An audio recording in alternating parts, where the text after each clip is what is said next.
Hi guys, this is Oren Productions, aka on a 4673, and I am back in Wilder Rand's story. I was just about to continue. It's been a while since I uploaded last, and well, I don't know if it's been a while, because this is pre-recorded. I haven't even uploaded part 2 yet. But I'm assuming it's gonna be a while. But it's also been a while since I've played it myself, so I'm gonna have to try and get into the voices again. I think we've just been taken by the Gene, I think, where we are. We are like in the forest of the Gene or something. Yeah, something along those lines. I kind of missed this game. It's kind of cool game, so I want to get it done before starting on all of the NaNoWriMo games. So yeah. I'm brought to a clearing where many other Gene are going about their lives. Not just burly brutes like my new friends here, but all sorts. Men, women, children, elders. Every one of them stopping to stare as I'm dragged before them. The one who hit me gives what sounds like an order, and I'm pushed down into the dirt by a tree on the edge of the clearing. One Gene produces a thick rope made out of vines. They leave me tied there and return to the others.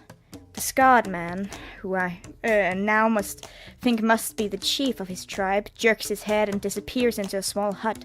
Some of the other Gene follow him. I get the feeling that they've gone to discuss me. Everyone is staring at me. I see confusion, hatred, a bit of amusement. But not one of them comes closer or tries to engage me. I sit at the base of the tree, where I'm teetered like an animal. My face hurts, my arm hurts, and I can't help but obsess over one thought and one thought alone.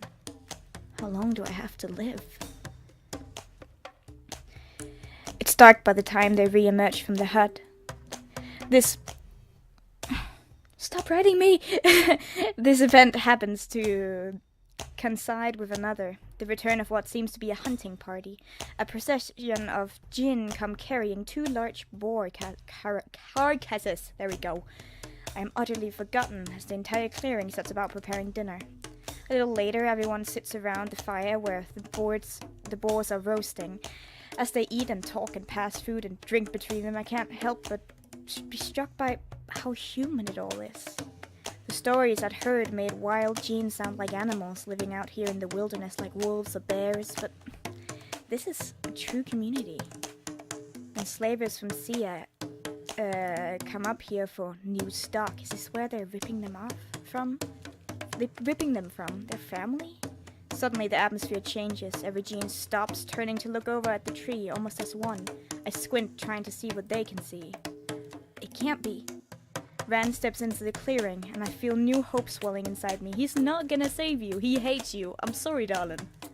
The chief leaps up immediately there to challenge Ran. My breath catches. Ran opens his mouth, and to my surprise, words come spilling out, in the Gene tongue. Didn't even realize he could speak it. He's Jin. Why wouldn't he? She is a little bit naive, this lady. I guess she's ignorant, that's a better word for it. Tea. It's forbidden to deal within Sia's walls. Yeah, but you know, they don't always do what people tell them to. The chief doesn't give him an inch, pressing closer and growling in his face. A tense moment stretches before an elderly female Gene steps between them, speaking in a calm, gentle tone. They seem to soothe the situation. The chief is clearly still on edge, but he returns to his place at the fire. He gestures to Ran, issuing another command, and suddenly Ran is being welcomed by the circle. As Ran walks over to where a child is holding out a bowl of food for him, he stumbles when he notices me over on the outskirts of the clearing. His face goes slack for a second, but his expression soon smooths out, and he looks away. Yep, he's gonna leave us. He's gonna leave us. I want to call out to him, but something about this situation is too tenuous. I hold back, but my heart can't help but clench to see him turn away from me. I don't know why I was stupid enough to feel hopeful just because he showed up. I don't know why either, darling. Anyway, it is our responsibility to get Uriah through all of this, so we are going to, she's our little cinnamon roll, and we're gonna keep her safe. He made it clear that he never had any intention of traveling with me in the first place. I fall back against the tree, feeling utterly defeated. Oh, it's gonna be okay, baby. The Jean pass Ran some food, and he accepts it. Saliva fills my mouth. I am so hungry. But no one comes over to me to feed me. I am forgotten. Ran is accepted rather quickly by the others. They seem to be bombarding him with questions, and he is actually answering. I've never seen him so animated. The difference between the way he talks to them and the way he talks to me is striking. At some point, he nods over at me and asks them something. I wish I knew what they were saying, but Rand's unchanging expression gives away nothing. After dinner, while everyone is busy cleaning up and preparing for the night, I sit against my tree, drifting on the edge of exhaustion. I don't notice anyone approaching until they've already dropped into a crouch in front of me. I startle, relaxing only a fraction when I see it's Ran. Shabano. Ran? Ran? I choose to ignore the irritating nickname for now. They are considering killing you. Considering? Some disagree. A small sigh of relief escapes me, so there is hope. They think a quick death is too kind a fate for a human. They're advocating torture. Oh. Ran jerks his head over to the scarred chief. That one, Kirga. He wants to let you go. That's a surprise. He thinks it would be good practice for his hunters. Apparently the one to chase you down and bring you back, break your heart gets to eat it.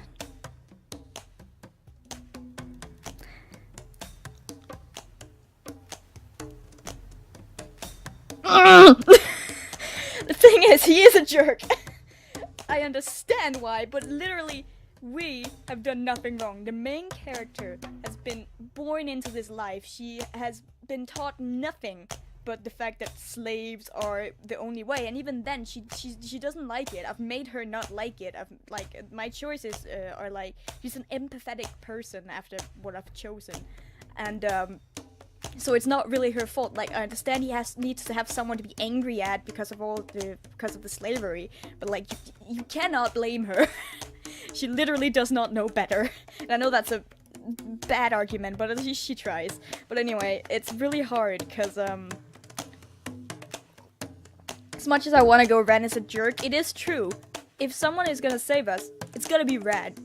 I wish we could save ourselves, but we don't really have the, abilities to do anything. We're kind of useless. We have to learn that, Jiraiya. Alright. Ugh. This wounds my pride. Please, you have to help me. Nope. I don't care if I'm coming. Jerk. Are you enjoying this? Ran chuckles. Okay, it's the exact same. A low, almost completely humorless sound. Doesn't matter to me what they choose to do with you. He leans in close. How does it feel, Shabano, to kneel before a crowd of unempathetic faces, to have your fate in their hands? I think of Ran back at the auction, how defiant he had been even then. He had felt a fraction of the fear I'm feeling right now. I drop my head in despair. What's that? Ran's eyes flipped to my cheek. It must be bruising. Kirga. Was that his name? He hit you. Ran looks back over his shoulder at the chief, his face turned away from me. I can't see his expression. I don't know why that would surprise you if they're going to fucking kill me. Like, the whole eating my heart hunters chasing me down like a fucking Ramsay Snow. Like, I don't think, like, it should surprise you that they hit me. But after a few moments, he gives a little shrug and rises to his feet. Sleep well. It sounds more like an advice than a kind sentiment. The tribe are settling for the night. Someone has prepared a bed for Ran, a roll of thatch and leaves laid out for him by the fire. My stomach writhes in hunger. I haven't eaten in so long. Everyone falls asleep. I have no choice but to follow their lead. Terror, uncertainty, and discomfort are one thing, but exhaustion trumps it all. I lean back against the rough bark of the tree and everything goes to black. I wake, still in darkness, blinking uselessly to try and coax my vision back. My body is screaming sore, and first I think it must be what woke me, but it's not that. My skin prickles and my eyes finally start to adjust. It's Kirga. Kurga. He's crouched before me, barely inches away, staring at me through the darkness. When he notices my eyes on him, his lips curl up. He touches my face. I try to recoil, but I'm trapped between him and the tree with nowhere to go. He isn't gentle. He prods at the curve of my rounded ears, hooks up a clawed finger into my mouth, pulls back my lips, and reveals my flat teeth. His claws cut into my inner cheek. I flinch and let out a yelp, muffled around his finger. He doesn't seem to care, too intent on his inspections. I do not trust that smirk. Get away from Jiraiya. Honestly, what can we do? Go! I bite down on his finger. At first, it barely does anything, so I bite harder, squeezing my eyes shut. Blood squirts into my mouth, and Kurga lets out a howl of pain and anger. His finger leaves my mouth, and I spit his blood onto the ground. With a snarl, Kurga comes at me. That was maybe not the best idea. I should have thought more about that. Fuck. His hand presses against my chest, pushing me hard against the tree, pushing his face right up against mine. He spits out some words. I don't know what they mean to feel the hatred behind them. Kurga's hand pressed harder against my ribs, and I feel like I'm floating away, rising above my body and what is being done to it. A gene's true strength is incredible. Black spots burst across my vision, and I can't even struggle anymore. My hands drop. I can't stop this. I can't. That's enough. An angry cry cuts through the silent night air. The crushing pressure is suddenly gone, and I cough and wheeze as air and life spills back into my lungs. The sleeping Jean are rousing at the noise, and in the center of the clearing stands Ran, shoulders hunched, claws glinting in the moonlight. Kurga springs towards him, stopping only to roar in his face. But Ran doesn't back down. If anything, he looks more ready for a fight. More angry words fly between them. I don't understand what they're saying, but finally Kurga, God damn it, lifts his hand and steps back in concession. He spits as Ran feet, then turns around and stalks into his hut. Slowly followed one by one, the genes start to settle down again, though some of them still seem poised for further drama. My breath still comes in ragged gasps, but I hope Ran can sense that even the tiniest part of my gratitude. He saved me. As if sensing my eyes on him, he looks over. He pitches forward as if coming towards me before apparently deciding against it. His shoulders start to drop, the tension bleeding from his body as he turns back to his bedroll. Without warning, Kurga, for fuck's sake, comes tearing back out of the hut towards Ran's back.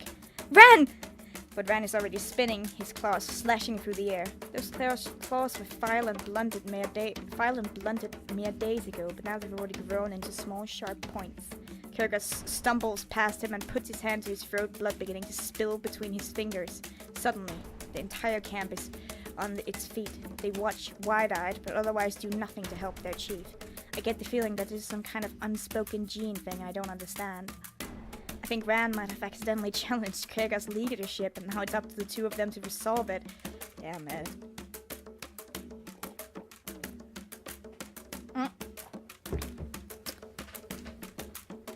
Just checking the mic. Enraged, Kurga launches another attack, and the two grapple, old and new blood flying. Kurga manages to push Ran off balance and takes the chance to grab and throw him across the clearing. Ran skids across the ground through the fire before coming to a stop. If it burnt him, he shows no signs of pain. He merely gets to his feet and says something in the Gene tongue, voice clear and remarkably calm. Whatever it is, it really angers Kiga, oh my god. I cannot pronounce anything, I apologize. Who leaps forward with snarl. Ran dodges just at the right moment and grabs Kiga by the arm. Swinging him around, Ran kicks his legs out from under him and pushes his face down into the still burning embers of the fire. Kiga roars and struggles to free himself, but Ran is too strong. As the roars turn to screams and Kiga's flailing grows weaker, the other genes start calling out to Ran in desperate voices. I think I understand. Whatever this was, Ran has won. No one will actively interfere, but they're begging for mercy for their chief. If this continues any longer, Ran is going to kill him. Everything fades away. The cries of the Jinn, the sizzle of burning flesh, Kiga's dying screams. There's only me and Ran, and the weight of what is about to happen. Don't even have to think. Ran, spare him! Ran's body goes rigid. He hesitates for a second. and then he snaps Keika's neck. The sickening crunch echoes through the clearing. Ran leaps to his feet, advancing on me with murder in his eyes. I am not your slave. Never try to command me again. I stare up at him, heart hammering. We're both breathing heavily, unable to look away from each other. His pupil slits, his fangs. Maybe... would he? I guess he would have done the opposite if we said kill him. Huh. Oh well. Shine white and sharp in the moonlight. His fingertips are blackened from the fire and smell of burnt flesh. Not his own, though. The world rises in my mind, too powerful and too terrible to keep inside. Monster. Rand's eyes widen, and for a moment he looks stricken, hurt almost. Then the anger and hatred is back to swallow everything else up. Suddenly a chorus of angry cries rise around the clearing. It's a call for vengeance, sworn over the dead body of their once fearsome chief. Shit. You may say that, yes. That was not very smart. Rand cuts my ropes with bloody claw. Run. I run. We both sprint for our lives. I am surprised he saved me. I did not... wow. Rand naturally outpaces me, but doesn't leave me behind this time, which is even more surprising. We are hounded through the trees, the pounding footfall and furious cries of pursuing Jean behind us, but Rand seems to know where he's going. Suddenly, someone manages to grab my arm and yank me backwards. My shoulder erupts in agony, my arm nearly wrenching free of its socket. I try to get away, fighting against the pain, and suddenly Rand is beside me, pulling me free of the other Jean's grasp. We're running again, until our breaths are little more than thin wheezes. Until our feet trip and stumble over every other step. Until the trees begin to thin out. Until we finally emerge from the forest onto a rocky slope heading to the mountains. Rand continues to run, and so I continue to follow. After a while of heading up, it occurs to me that I no longer hear the thunderous sounds of Jean chasing us anymore. I stumble to a stop and turn to look back. Rand notices and stops as well.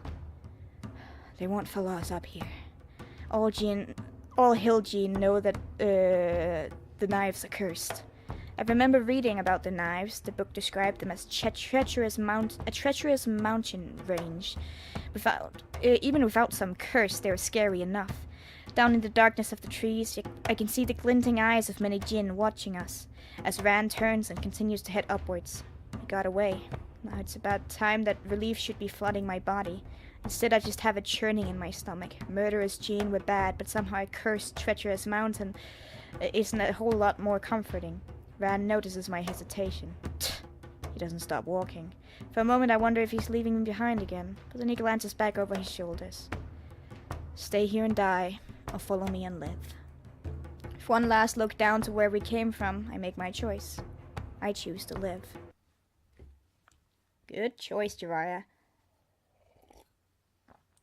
Chapter 3! This is exciting. The sun is rising, and we're far, far away from the forest below. Now that the excitement has all drained away, my body is remembering the night before. My arm in particular won't stop throbbing. It hurts so badly, but I don't think Rand would much care to hear any complaints right now. Endure it. Even something as simple as putting one foot in front of the other is somehow a challenge with constant pain gnawing away at you. Rand is taking notice of my heavy breathing and sluggish steps, eyes narrowed in disapproval. I said that you would slow me down. I'm not. I stumble over my words and then my own feet. Did you drink all of your water already? Rand thrusts out his water skin, already turning away as I grasp at it. My clumsy fingers fumble and drop it. The water spills, soaking immediately into the dry dirt. Watch it. Hey. I open my mouth to answer, but the world tilts sideways before I can say anything, and then I'm falling. The pain of hitting the ground never comes. And suddenly, I'm sitting on a large rock at the side of a path with no memory of getting there. Rand stands over me, arms crossed, looking away. I'm not sure if he's intentionally shading me from the sun or not, but I appreciate it regardless. You're hurt. Yeah. You can rest a while. There's room on the rock for two. I gesture to the empty space with my good arm. You rest too. He frowns down at me. If he's going to say no, it'd be easier if he just said it. Move, then. Oh, suddenly remembering his deafness, I scoot over so that he can sit with his good ear turned to me. He sits.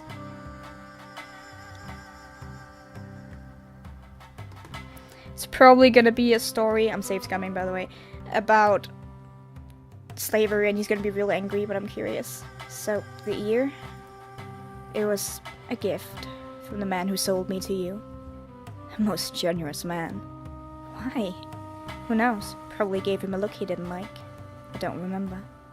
What I remember is being beaten in the face with a stick until he felt like I'd probably reflected on my transgressions. That's what I remember. Man. The left ear's been useless ever since. He shrugs, the awful story at odds with the blank indifference on his face. I would have liked to kill the man before I left Sia. Oh well. It's not the most pleasant of conversation, but part of me is happy to be at least talking. I must be the worst slave you've ever met. He's smiling, actually smiling, at me. You're not a slave. You're not a slave, Ran. He looks away, not displeased, but something unsettled. Although now that I think about it, there was another slave, though. Once, he tended to the gardens. I was 7-year-old at the time. Came into my room one afternoon and found him riffling through my jewelry box. Turned out that over 10 years he'd been working on the villa. He'd stolen hundreds of necklaces, jewels and ornaments, and from my aunt and uncle. I never even noticed. All that time only to be caught by a dopey little girl. Don't know who was more surprised. So what happened? You walked in, saw him going through the jewelry. What did you do?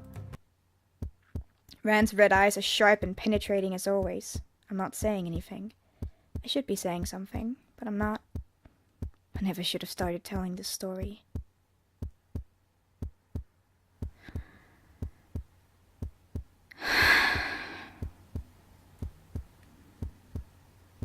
I had him punished. Rand doesn't look surprised. Somehow, it would be better if he'd got angry or anything. But he's just nuts, like everything is as he's suspected. My face burns with shame. I can't even look at him. How's your arm? It still hurts. Rand reaches out and I flinch automatically. And it's only then when he falters and freezes that I realize my mistake. Sorry, can you take a look at it? He hesitates a little longer before reaching out again and running his hands over the curve of my shoulder. Is it dislocated? Is it dislocated? No, if your arm was dislocated, you'd be in a lot more pain, and you wouldn't be able to move it. It would be obvious at a glance. I've pushed him enough today, so I hold back on asking how he knows these things. You just sprained it when you got grabbed last night. Probably start to feel better by nightfall. We can take it a little slower until then. This unexpected gentleness throws me off balance. Looking up at him in surprise, our eyes lock. Sparks are flying in the air again, fizzling and crackling as both of us refuse to break the gaze. We'd better get going. Finally, Van withdraws. The sparks disappear immediately. I stand, feeling a lot steadier than before. We walk on. T-zip!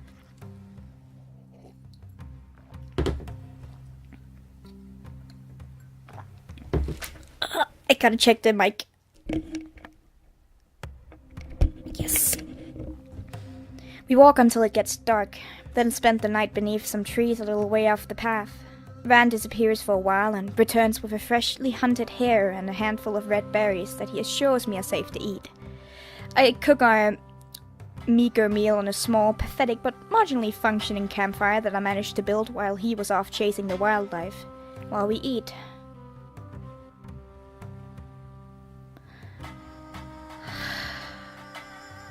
We should probably get to it. I'm so bad at choices. I literally can't. I'm the worst. Sure, why not? Man, what happened back there with Kigar? We need to talk about it. I saved your life. Yes, but I saved your life, Champanu. Be grateful. And shut up. The meal concludes in silence, but I feel stronger for finally having a belly full of food. I tried. Skirting around the issue isn't gonna work. That night I slept uncomfortably, but managed to wake feeling somewhat refreshed. We spent most of the The next day, moving onward and upward. Eventually, the climb gets steeper and harder. The climate changes with an almost insidious stealth. All of a sudden, I'm no longer sweating. I'm shivering at the chill in the air. All of a sudden, I'm not treading on dirt. I'm treading on rock. All of a sudden, I'm not treading on rock. I'm treading on... Snow crunches underfoot, and bitter winds bites at every inch of exposed skin. We're nowhere near the peak, but this part of the mountain is already covered in a thick layer of snow and ice. I clutch my cloak around me, grateful to at least have it to protect me from the cold. Ran, naked from the waist up, doesn't seem too bothered by the change in weather. When I ask him, he simply says, "Jean, blood runs hot, Shabanu." He often runs ahead to scout out the path. Finally, this time he returns with the best news I could ever hope to hear. I found it. Found what? The path we need to take. He pauses. I think it might actually be for dramatic effect. To bring us to the other side of the knives. We're going down?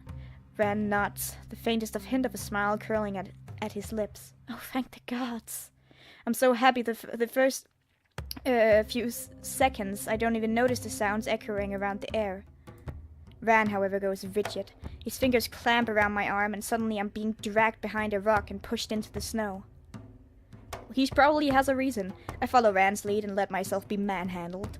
Peeking out from behind the rocks, my breath catches on a gasp as I see Hamza. He rides off the path we just walked, flanked by a group of mounted soldiers. I can't believe they tracked us all the way to the knives. When they reach the path where Ran and I recently were standing, Hamza raises his fist and halts his riders. They dismount and start to comb the area. As Hamza inspects the disturbed snow, I feel panic starting to claw at my throat. We can't fight them. We have to run. They will outrun us. Well, they're going to find us. We have to do something. I can... He cuts off, suddenly stiff and silent. Ran... Then I realize why. I feel a sharp tip of a sword pressing against the back of my neck. Captain, over here! We're grabbed and brought out from our hiding place to be thrown down before Hamza and the rest of his men. His stare is fearsome. There is true hatred in his eyes. Lady Jiraiya, you are under the arrest for the murder of the Shah. Your Jean will be held for questioning, then destroyed. Do you have anything to say?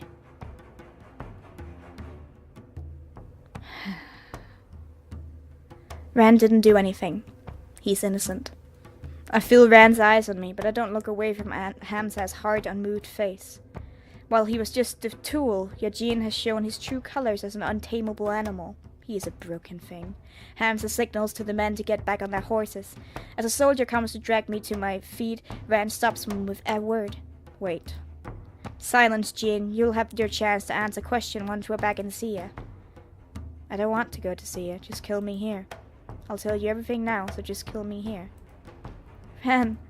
Hamza pauses, considering before turning back to Ran. Go on. She ordered me to do it. What? I gape at Ran. The betrayal shouldn't sting, but it does. She told me to wait in the ruin until the Shah was alone. She told me to tear out his throat. She told me to make it hurt. He swallows, closes his eyes. What a fine actor. This little slip of a girl, she doesn't look like much of such a cold-hearted schemer to me. You're wrong. Bitterness bubbles up inside me. I can feel my nails cutting into the flesh of my palms, and I hold my fist clenched on my sides. How could you? Is that what you wanted to know? You've done well, Jean. Take him. As Hamza's men advance one more, Ran cries out in protest. No, I asked you not to take me back. And I never agreed. Please. I've never heard Ran beg before. His voice breaks on the word. Please don't take me back to Sia to kill me. Let me die here, under the sky. Let me die a free man. Hamza holds up his hands and draws his men back at once. Once more. Blah. Stepping closer, he leans down over the broken, defeated Ran. Grabbing a fistful of white hair in his hands, Hamza yanks Ran's face up towards his. You are not a free man. Suddenly, Ran surges forward, headbutting Hamza with a sickening crack. Wrong again, you son of a bitch. Taking advantage of everyone's shock, he jumps to his feet, pulling me after him. Run! Don't need to be told twice. We take off through the snow, leaving the soldiers to hurriedly mount their horses and urge them after us. Arrow starts to whistle through the air. Keep my eyes fixed ahead. Don't look back. Don't slow down. I'm stumbling, falling before the pain even registers. Then it does register, and I realize I've been shot. The arrow only grazed my leg, but it burns. Hey, can you run? Van has turned back, pulling me to my feet. I will run! I nod, gritting my teeth. Fine, just go! We start to pick up speed again, and the fear of being caught helps the pain at bay. The horses are closing in, fast. And when we reach a fork in the path, we take the route that winds out around the edge of the mountain, a ledge too narrow for horses. A snowstorm seems to be whipping up, flakes swirling around the air until almost everything in front of my eyes is pure white. But perhaps this will help. Surely the soldiers can't follow us through this. Suddenly a raw, almost as primal as caregivers comes behind us. Hamza, on foot, alone, charges at us. Ran intercepts him, and the two fall into the snow, grappling, rolling far too close to the edge of the ledge. Help! I try to pull Hamza off Ran, but only get an elbow in the face. Ears ringing, his head spinning, I stumble back. What happens next is so fast and so impossibly slowly at the same time. Through the storm, I see Hans's hand fly to his boot. I see the glint of a knife. I see him plunge it into Ran's side. The blade goes deep. There's blood. A lot of blood. I move on instinct, running over to them, pushing Hamza with all of my might, just wanting to get him off Ran. Leave him alone. Don't kill him. Not expecting that, Hamza is thrown off and more balanced than expected. In an instant, he disappeared over the side of the ledge. Oh boy. Through the flying snow, I can see him already, slowly climbing to his feet on another ledge only 10 feet or so below. But that doesn't matter right now. Ran! I reach out, but he slaps my hand away. Fine, get moving. He clambers to his feet, but his own unsteady but determined. Blood spills bright red onto the white snow. That doesn't stop him. He's already running ahead. I follow a heart pounding. We should really put pressure on that wound. Like, she can, like, tear a piece off of her cape and, like, put real hard pressure so he doesn't bleed out. Or is the knife still in him? You shouldn't pull it out then. Oh god, I don't know enough about medical stuff. I'm kind of scared Jiraiya doesn't know shit either. I need more tea for this. I can't.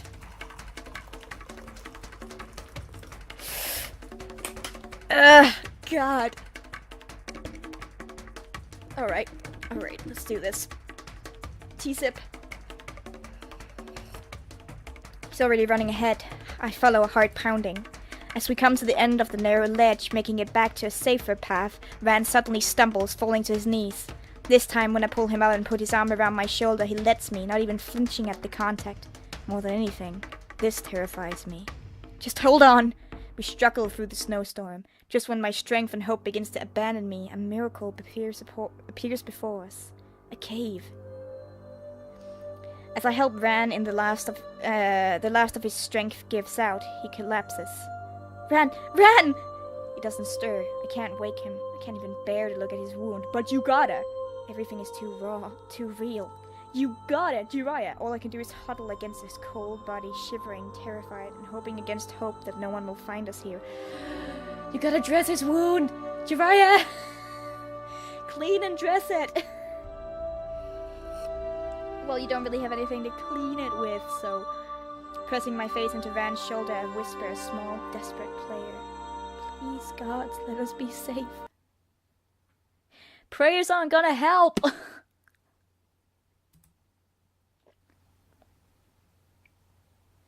The rock wall is hard and cold against my back as I sit, watching Ran's chest rise and fall with shallow breaths. He's been sleeping for nearly 2 full days now. Sometimes he rouses when I handle him to check his wound, but only ever the slightest twitch and a murmur. I don't really think he really senses me. In my dress in tatters, strips torn off here and there, and repurposed into bandages.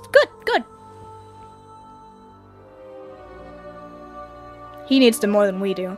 I didn't spare any for myself. The arrow really did only graze me. Ran is the one in danger. Cleaning and dressing Ran's injury was a new and a horrific experience for me, but I did my best to take care of him. My hands twitch. They still remember. The sensation of putting pressure on the wound, pressing down, feeling the blood soak through my dress and between my fingers. It feels like the bleeding would never slow, but eventually it did. Not that it meant he was safe. What if he gets an infection? What if he never wakes up? Tonight he sleeps fitfully, murmuring things too low and slurred to understand. I'm too busy mashing berries. I'm certain, fairly certain, these are the same one that Rand once gathered for dinner. Tested them? I ate a handful first to be sure. They didn't kill me, at least. He can eat on his own, so he can't eat on his own, so I've been pouring the mushed berries down his throat. I hope they're helping him keeping up his strength.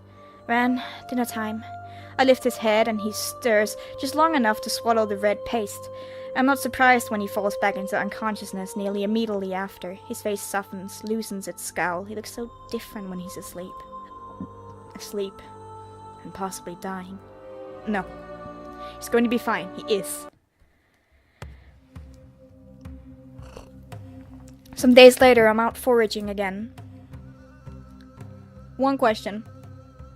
What do you do when he has to pee? I know this is not something you want to think about, or like number 2, what do you do? Does he like wet himself and then you have to like change his pants, but like there are no other pants, so how? I don't know. I'm thinking out loud here, how? I'm being practical here, survival and all that. Whilst picking berries, I noticed a flash of color in the white ground. A red squirrel hops about, digging holes in the snow, utterly oblivious to me. Meat might go a long way to help Rand recover. Sorry.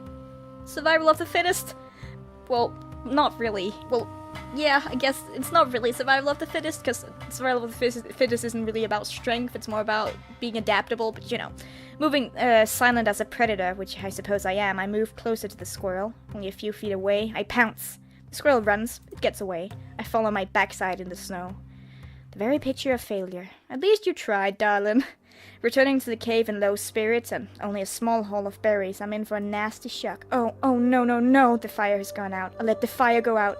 Rand lies curled into himself, shivering violently. I scramble with the stockpile of twigs and other tinder and desperately try to get the fire started again.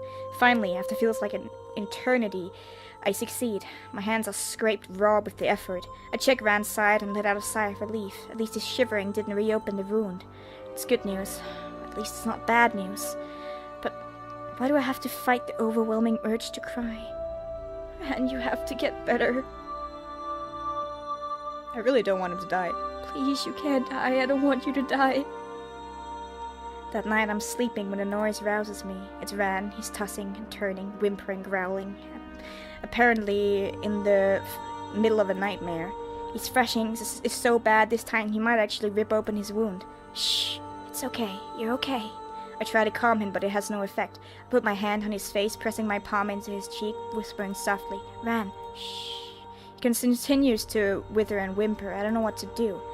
As his hands start clawing at his own body, scratching the skin and getting dangerously close to the bandage around his stomach, I know I have no choice. I hold his hands down, pressing them firmly against the ground. Suddenly, Rand's eyes fly open, wild and furious as blood. Just suddenly, I'm on my back and he's above me. His hands are wrapped around my neck, teeth bared in a snarl. I freeze. So does he. I see reason bleed back into his eyes. The grip around my throat loosens. He sits back on his haunches, trembling. Jiraiya? He said our name! Sorry. That is not the stupid fucking thing we should be thinking about right now. Nana, your shoujo thoughts have to go back into your brain, and you have to start thinking like a survivalist. I think I'm gonna make all episodes of this Wilder series an hour special. I don't know why, just wanna. That's the first time he's ever said my name. At least I'm not the only one. It's alright, shh, it's alright. Rand doesn't respond, but his breath coming out in ragged gasps. Rand, why don't you lie back down? I don't dare touch him, but he funnels my gentle directions until he's lying on his back, looking lost. He tries to shift his body a little, and he hisses, accidentally pulls at his wound. I watch as the memory of how it all came to be plays across his face. You did this. I nod. For the first time in nearly a week, he is in a week, he's alert and lucid. The relief swells inside of me, almost impossible to contain. Rand looks at me as if he wants to say something. Why are you still here? It is selfless reasons. She needed my help. I did the best. My best. He still looks confused and troubled, dubious. The storm outside has passed. Hamza's gone. You could have found your own way down there by now. I don't know what he wants me to say. I've already told him the truth. Humans. Humans do not hesitate over the life of a gene. Here we go again. You don't believe that any human could possibly do something good? I'm not a fool. I understand that not all humans are sadists who beats their slave for looking at them in the wrong way. I know that there are in fact humans who treat their slaves with something resembling respect, affection even. But in the end, a gene is always a gene, and a human is always a human. What happened to you, Ran? His eyes flick away and his jaw clamps down. Sorry, I shouldn't have asked. Grew up on the hills. Well, as much as a little boy can consider himself grown. Slavers came, captured all three of us, my mother, my father, and me. Once we reached the city, we were separated. Haven't seen them since. I was a child, a wild gene in a city of humans. I couldn't understand a word anyone said. Didn't know how to obey the commands of the men who stood over me with whips and sticks and no pity in their eyes. I can see it. As clear as if I'd been there. It breaks my heart. He sold me to an old man. He brought me to his old home, old crumbling manor. He was a retired professor, well respected and wealthy, but he only cared for old books, not keeping out the house. Back then, I was too young to be angry. I was only afraid. The boy trembled, his tiny clawed hands clenched into fists at his side. What is your name? The old man asked, leaning forward across his heavy oak desk to look down at the little gene on the other side. The boy almost answered, then remembered his training. No name, master. A frown fell on the old man's face, and the boy's heart jerked in his chest. He had misunderstood the question. Had he said something wrong? Had he messed up already? The men who had trained him had made it very clear what happened to little boys who disappointed their masters. He'd seen the untamable gene dragged from their pens, screaming, never to be seen again. In panic, the boy cried out truthfully, "Ran! My name is Ran!" The old man smiled. But the old professor didn't treat me harshly. He was kind. He lived alone. He just needed someone to help him with simple things, like turning pages of a book that his arthritic fingers could not, holding a candle so his old eyes didn't have to strain to read in the dark. In return, he taught me things. He taught me how to speak the human tongue, probably. More than that, he taught me to read and write. He even gave me access to his books and the study of gene language and history. He would say, "Ran, a man must understand his own heritage." He was a lonely old man, and he treated me like a son. After 8 years in that house, I didn't feel like a slave. I felt like family. I'm kind of dreading what's happening then. The story continues. Is so at odds with what I know of the Ran in front of me. He notices my confusion and gives me a little smile, waiting. What happened? His smile fades. The news was all over the city. An ambitious new mining company striking diamonds out in the desert. They'd come knocking on everyone's doors, offering incredible prices for any slave to work in the mines. He sold me. There. On the doorstep. Ran huffs out a laugh, but there's no humor in it. An offer too good to refuse. "The boss will be happy with this one," said one of the men at the door, handing over 2 pouches of coins. "An honest-to-fucking God albino gene." Ran watched the entire exchange, but still didn't comprehend. Not until the coins rested preciously in the old man's hands. Not until the 2 burly brutes at the door grabbed him by the arms. "What? No, master!" Ran struggled against them, but his slave bands made him weak, and it didn't take long for them to attach a new chain to his collar and drag him out of the house. The old man wouldn't look at him, turning that wrinkled face and those kind eyes away from him. "Master, please!" Ran called after him, even as the door closed between them. Ran screamed, "Father!" Oh, that's so sad. Oh my god. Damn it. No. I didn't expect that. I expected it to be like super horrible from the beginning, but this is almost even worse. It was only then that I understood. I wasn't the old man's son. I was a slave. I'd always been a slave. I don't know. Oh my god, I want to hug you, but I don't know if you'd like it. I reach out before I can stop myself, placing my hand over his. I'm so sorry. He pulls his hand away, but it isn't a violent motion I half expected. It's slow, almost reluctant. I am no longer a naive little child. I don't need promises, and you don't need to make them. We both know what this is. Do we? I want to protest, but Rand's eyes are already closing, his head falling back. A shiver rips through him, and I reach out to touch him without thinking. His eyes snap open. What are you doing? Keeping you warm? He seems to be waiting for what I do next, so I slide closer and put an arm lightly around his shoulders. Get some sleep, Rand. Though his body has tensed at my touch, it soon goes slack as unconsciousness takes him. I let him rest. Rand insists that he's ready to move as early as the next morning. He sets a slower pace than before, though I don't mention it. And by the time the sun is sinking, my feet ache and throb nonetheless. At least we're heading down now, away from the snow and ice. Away from those memories of watching Rand sleep every night wondering if he's dead by morning. Despite his injury, Rand still goes to scout ahead. He returns with a bit of spring in his step. I found a good place to camp for the night. Come on. Well, doesn't this looks very nice? It's a natural hot spring. Steam rises from the blue water, the shimmering heat tempting us both closer. The cold up here has soaked into my bones. I can't remember the last time I was warm.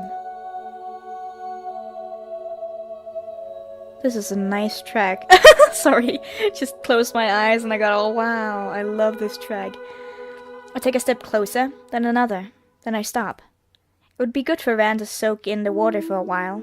He could clean his wound and wash away the sweat of the past week. Yeah, he needs it. He's the wounded one. Go ahead, I'll be good for you. We can both get in. You've already seen most of my broken body by now. And I certainly have no interest in yours. Alright.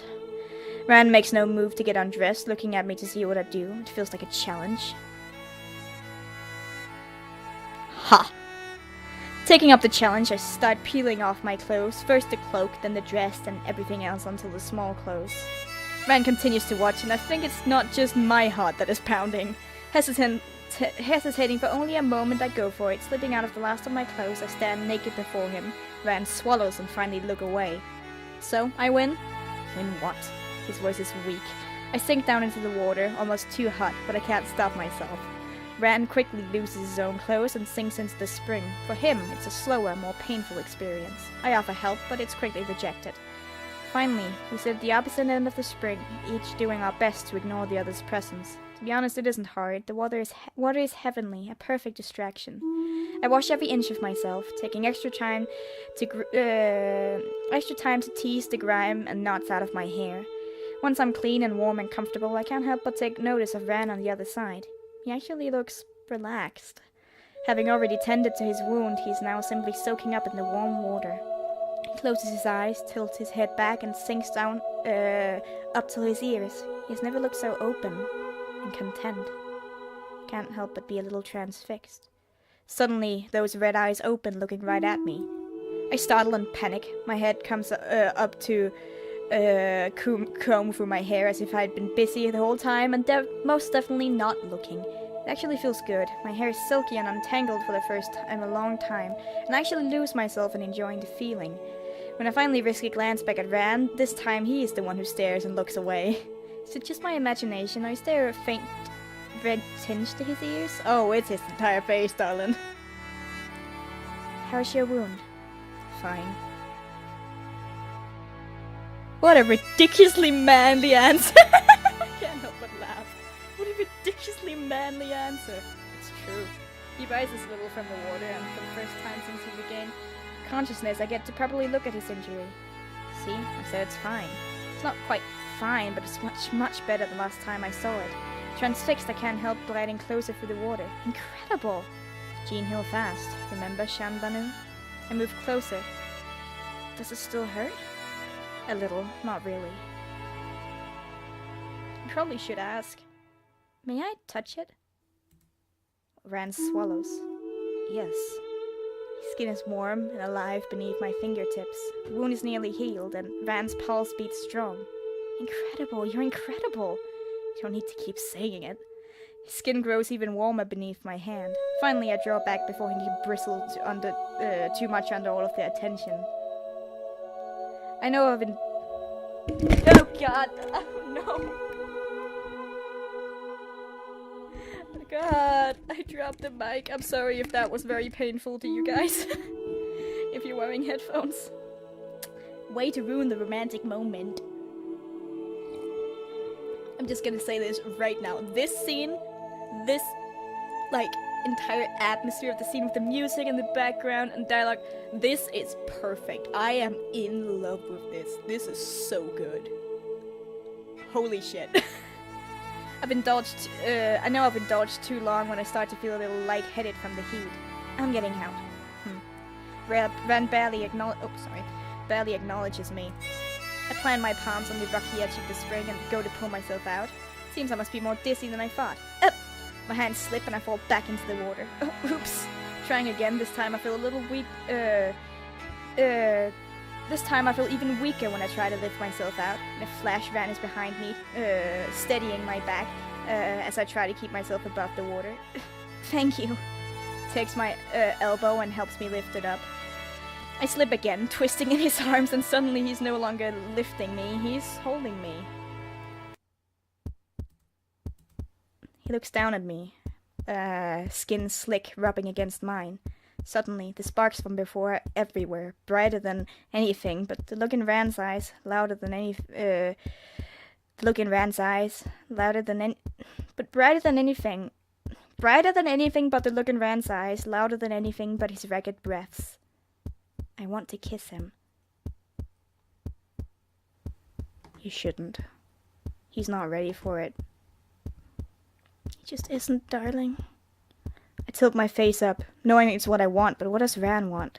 His gaze falls to my lips. My mouth opens and I gasp just as his face closing in, and he's kissing me. Everything happens so fast. Rand's kissing me and his hand is in my hair. His other hand is on my thigh, tucking me flush against him.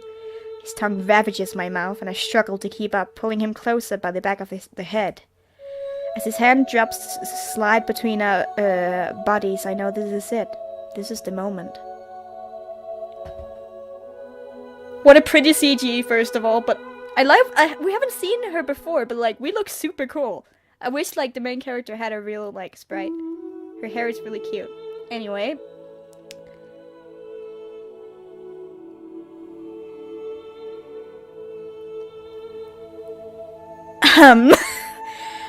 You know, why the fuck not? Sure. I gasp into Rand's mouth as we both let the moment carry us away. I guess we're going into a full-on sex scene. Let's see if I can handle this better than I did Queen at Arms. Tonight, I am a woman. Oh, that's it. Okay, great. We both climb out of the water in silence. My body is still shaking. My mind is reeling. What was that? The sparks are gone now, replaced with confusing and a growing sense of shame. I've never acted that way before. We dress with haste, backs to each other. We don't speak of what just happened or anything else. That night, we settle beneath a large tree that shades the hot spring. The steam rising from the water provides warmth, but it's hard to fall asleep. The distance between us, well, nothing out of the ordinary. Tonight feels deliberate and painful. Maybe I shouldn't have done that? I lie in the dark and pray for sleep. No escape from this bizarre, confusing night. I've never felt so lost. This is a perfect place to end the episode. I am enjoying this game so far. This is great. I am thoroughly enjoying this game. Hope you guys are too. I will see you in the next one. All of the Wilder series things are gonna be kind of long, I think. So, yeah. Alright, I'll see you in the next one. Bye!